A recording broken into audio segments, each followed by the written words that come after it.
Muito bem, pessoal, mais uma vez com vocês aqui, professor Sandro Gonzaga, trabalhando História do Brasil e mais especificamente História do período regencial, agora tratando um pouquinho melhor a parte da economia. A gente viu já na aula 1 de período regencial aquela parte mais dedicada à política e aos conflitos militares, as famosas revoltas regenciais. Eu vou tratar um pouquinho de algumas outras revoltas e daquelas outras também naquilo que tange a economia, mas agora a gente vai tratar nessa questão econômica mais especificamente do período regencial, que é um período curto, é aquele período que fica entre o Primeiro Império e o Segundo Império, mas é um período importante para posterior desenvolvimento do Brasil enquanto império, enquanto nação independente. Em primeiro lugar, né, claro, aqui temos aqui o Pedrinho assumindo como imperador do Brasil já com 15 anos, mas isso só vai acontecer em 1840. Durante todo o período regencial, a gente vai ter uma série de conflitos, uma série de questões que estão sendo colocadas para os regentes que estão cuidando dessa questão do Brasil em termos de política, em termos de economia.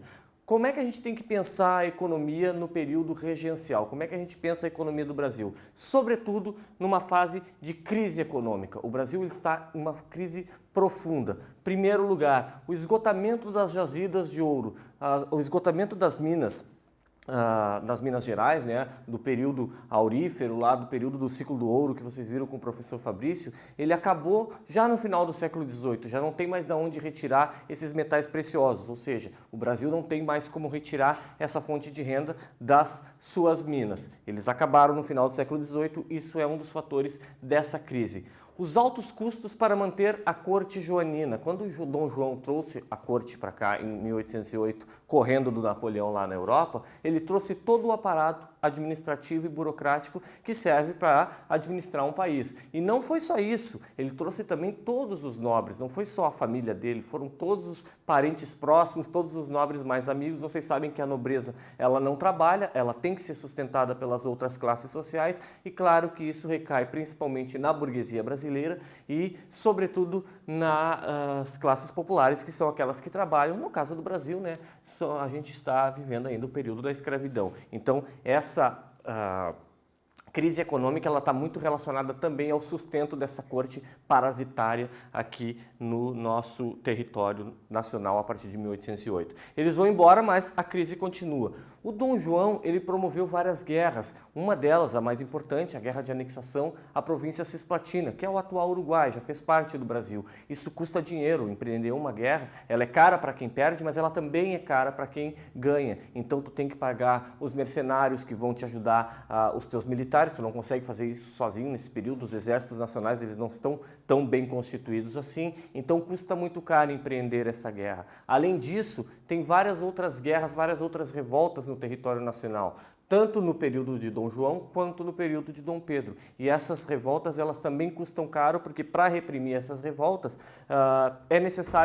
são necessários muitos recursos. Então, mais uma questão para levantar a crise econômica como um momento importante da política nacional, da economia nacional no período regencial. Vai estourar no período da regência e eles não têm como recorrer a outros recursos naturais, por exemplo. A indenização a Portugal. Portugal não vai aceitar que o Brasil seja independente assim no mais. Ele vai exigir uma indenização, o país, Portugal, vai exigir uma indenização que não é barata, 2 milhões de libras, e que esse dinheiro, evidentemente, os brasileiros não têm, o imperador Dom Pedro não tem, e isso vai ser cobrado também da população. Mais um fator para a crise, porque esse dinheiro vai ter que ser emprestado pelos ingleses a juros altíssimos. Está aqui também a origem da nossa dívida externa, então é mais um fator que contribui para a crise. Claro, a subordinação econômica à Inglaterra ela está relacionada a isso. A baixa competitividade de outros gêneros, como o açúcar. O ciclo do açúcar ele já acabou, né? Quando o ciclo do ouro substitui o ciclo do açúcar, o açúcar ele entra em decadência não só por causa do ouro, mas também porque ele não consegue concorrer com o açúcar de outras nacionalidades. Por exemplo, o açúcar holandês, que é plantado nas Antilhas e refinado na Europa. Os brasileiros não conseguem mais concorrer, o açúcar ele está em declínio, ele não consegue mais dar o retorno econômico que deu em outros momentos. E como se tudo isso não bastasse, o aumento do custo do trabalho, que nesse caso é o trabalho escravo, ele está cada vez maior. Ao longo do século XIX vai aumentando cada vez mais o preço do escravo. Sempre pense, o escravo ele é uma propriedade. Como a escravidão está acabando, fica muito mais caro o escravo, fica muito mais difícil, porque tu tem que fazer um tráfico ilegal em determinado momento e aí isso encarece o produto. Então, o tráfico de escravos, o produto, a propriedade escrava, ela se torna muito mais cara. Isso agrava a crise. São muitos fatores e o Brasil não tem um gênero para poder sair dessa crise. Esse gênero, ele vai ser exatamente o café. O café, a saída cafeeira, introduzida no final do século XVIII, no final do século XVIII os brasileiros já conhecem esse produto, mas ele é um produto de consumo interno, ele ainda não é um produto utilizado para exportação, muito menos para uma grande exportação. Ele é um produto que ninguém ainda descobriu o seu valor, ele vai ser descoberto mais ou menos nesse período regencial. É nesse momento do período regencial que as lavouras cafeeiras vão começar a se expandir. Ela ainda não vai ser o suficiente para acabar com toda aquela crise que eu falei, mas ela vai ser importante pelo resto do Império. O Império vai durar mais 50 anos e vai ser baseado na economia do café. Então o café ele é importante aqui nesse momento do período regencial e o aumento da produção no século XIX vai se dar primeiro pelo Vale do Paraíba e depois ele vai acabar se expandindo para São Paulo. Evidentemente que o início da imigração europeia, o início da imigração principalmente de alemães, vai ajudar nas lavouras de café, nas grandes lavouras de café, porque esses imigrantes eles vão, ao longo do tempo, substituir o trabalho escravo.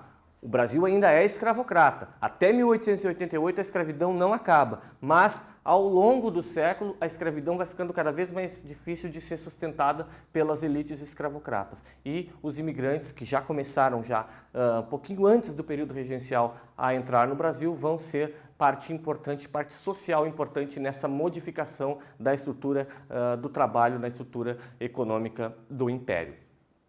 Quais são as bases da produção cafeeira? Lembrem, vocês estudaram lá, estão muito bem já fundamentados na questão do açúcar. Como é que era o açúcar, a plantation açucareira? Ela era baseada em quatro elementos principais. O latifúndio, né, a grande propriedade, a monocultura, ou seja, o trabalho voltado apenas para um produto, para que esse produto seja realmente um produto de agroexportação muito forte na região. O escravismo, o escravismo ele é parte importante dessa estrutura da economia cafeeira, como foi da economia açucareira e, claro, né, um produto de exportação. Esses quatro elementos não podem ficar de fora de qualquer análise sobre a produção cafeeira, assim como não era na análise da produção açucareira. Dito isso, pessoal, a gente volta em alguns outros problemas relacionados também à economia, mas também que se misturaram com a política regencial do período. A gente falou na outra aula, na aula passada, sobre as revoltas regenciais. Falei das principais delas, vou retomar alguma coisa ainda relacionada à economia nessas principais, mas a gente tem que dar uma olhada em umas outras revoltas um pouquinho menores que às vezes caem no vestibular. Aqui tem a setembrada, a novembrada e a abrilada, os nomes delas estão relacionados aos meses em que elas aconteceram. Elas aconteceram em 1831, setembro e novembro, e abril de 1832. Todas elas em Pernambuco. Pernambuco sempre foi uma província e depois, primeiro uma capitania e depois uma província de muitas revoltas durante o período colonial e o período imperial. Os pernambucanos infernizaram as elites coloniais e imperiais durante todo esse período e aqui não é diferente. Essas revoltas elas são bem menores do que aquelas grandes revoltas regenciais. São revoltas, primeiro, anti-lusitanas. Em 1831 ainda se acha que o Dom Pedro I pode voltar para reinar como imperador. A abrilada ela é de cunho restaurador, são três revoltas que são, as duas primeiras são diferentes da terceira, porque exatamente elas estão contra uma, quer que o Dom Pedro retorne, as outras não querem que o Brasil continue sendo independente, então são pequenas revoltas relacionadas a esse cunho restaurador que vai acabar com a morte do Dom Pedro I. Ele vai resolver dar uma morrida lá em Portugal em 1834 e essa questão da restauração ela vai ficar completamente fora da ordem do dia a partir dessa data. Também temos outras duas revoltas de cunho popular muito importantes que não causaram tantas dores de cabeça quanto aquelas revoltas elitistas que a gente viu, mas por serem revoltas populares, acabaram fazendo com que as elites arregalassem os olhos. A primeira dela, a revolta dos cabanos, cuidado, não confundam com a revolta da cabanagem. A cabanagem que aconteceu no Pará, que a gente viu, depois eu dou mais uma retomada com vocês, ela não tem nada a ver com a revolta dos cabanos, que é uma revolta de sertanejos, de cunho restaurador, também querendo o retorno do Dom Pedro. Logo depois que ele morre, eles vão querer que o Dom Pedro II assuma mesmo com 5, 6 anos de idade. Eles são antiliberais, eles são extremamente católicos. É uma revolta popular e sertaneja. A revolta do Malês, ela tem uma outra questão muito importante, o abolicionismo. Os malês eram conhecidos os escravos muçulmanos na Bahia, naquela região. Eles conseguiram se aglutinar em torno dessa religião e conseguiram fazer uma revolta que acabou causando muitas dores de cabeça, porque falar em abolicionismo em 1835 é realmente muito avançado para as elites. As elites não querem nem saber de falar em abolição. A própria Constituição de 1824 nem toca na questão da escravidão. A escravidão existe e ponto final. A abolição da escravatura só vai entrar na ordem do dia a partir da segunda metade do século XIX, só que os escravos não estão pensando dessa forma. Evidentemente, eles querem que as coisas andem de forma diferente. A revolta do Malês foi reprimida de forma muito brutal, muito violenta, também como as outras revoltas. Voltando, então, para a questão das revoltas, aquelas mais principais, as revoltas regenciais, cabanagem, balaiada, farroupilha. Quem são essas pessoas que fazem essas revoltas? Eu falei para vocês que são revoltas elitistas, são revoltas feitas pelas elites locais. As elites locais que organizam essas revoltas contra a centralização dos regentes, mas elas vão cooptar o apoio das massas populares. Essas massas populares, a gente sabe que elas são as mais afetadas pela crise. Não só os pobres, livres, brancos, mas também os próprios negros. Eles vão acabar sendo explorados cada vez mais no seu trabalho para tentar sair da crise de qualquer jeito. Então, essas massas populares, elas estão prontas para uma revolta, elas vão ser cooptadas. Evidente que as elites vão ficar sempre de olho para que não haja uma revolta muito além daquilo que se está esperando de uma revolta elitista. Elas vão fazer uma revolta, por exemplo, na Sabinada, na Bahia, eles querem proclamar uma república até o retorno do Dom Pedro II. Não se fala em abolição, mas se eles estão cooptando os escravos para a revolta, é muito difícil a gente tentar entender que os escravos não estão lutando pela própria liberdade. Então, a decadência dos senhores de engenho, por exemplo,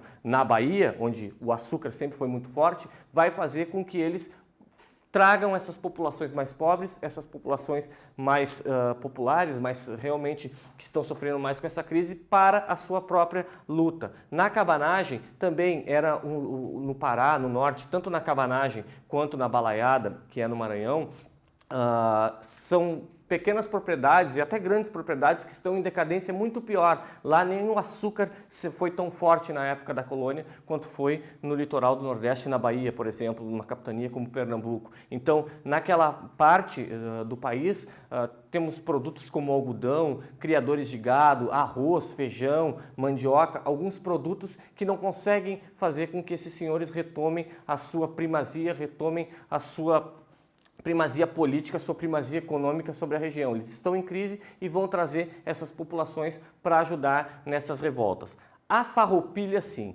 essa é uma questão que a gente tem que entender do ponto de vista principalmente econômico. Ela tem as suas brigas políticas, claro que tem, liberais contra conservadores. Essa questão sempre vai ser colocada não apenas na regência, mas durante todo o Segundo Império, principalmente no Segundo Império. Mas a Revolução Farroupilha, a revolta dos farrapos, ela é uma revolta que está estritamente ligada à economia. O que são os farrapos? O que são os farroupilhas? Eles são estancieiros de gado, principalmente da região da Campanha, na fronteira do Brasil com a Argentina e com o Uruguai.